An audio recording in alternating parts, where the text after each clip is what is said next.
તમે લોકોએ સીઆરપી રિપોર્ટનું નામ સાંભળ્યું હશે। સીઆરપી એટલે કે સી રિએક્ટિવ પ્રોટીન। તો એના વિશે હું તમને આજે થોડુંક બતાવવા માંગુ છું, તો આ વિડીયોને થોડુંક ધ્યાનથી સાંભળજો। સીઆરપી એ એક આપણા બોડીનું ઇન્ફ્લામેશન અથવા તો કોઈ ઇન્ફેક્શન ઇન્ડિકેટ કરે છે કે આપણી બોડીમાં કોઈ પણ બેક્ટેરિયલ કે વાયરલ ઇન્ફેક્શન થયું હોય તો એના દ્વારા કેટલું ઇન્ફ્લામેશન બોડીમાં થયું છે એ બતાવતું હોય છે સીઆરપી। સીઆરપી એ કોઈ પર્ટિક્યુલર બીમારી બતાવતું નથી।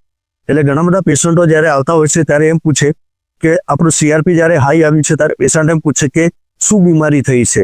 તો સીઆરપી દ્વારા કોઈ પણ બીમારીનું નામ આપણને ખબર પડતી નથી। હા, એ સીઆરપી દ્વારા તમને એટલું ખબર પડે કે ઇન્ફેક્શનનું પ્રમાણ કેટલું છે, બોડીમાં ઇન્ફ્લામેશન એટલે કે સોજો કેટલો આવ્યો છે, એના વિશેની પ્રોપર આપણને માહિતી મળતી હોય છે।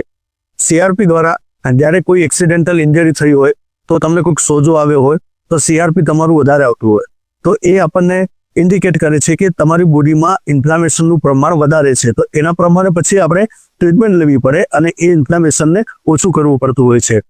અને બીજી કન્ડિશન રૂમેટોઇડ આર્થરાઇટિસ અને લ્યુપસ જેવી ઇમ્યુન ડિસીઝ, ઓટો ઇમ્યુન ડિસીઝમાં પણ સીઆરપીનું પ્રમાણ વધુ આવતું હોય છે।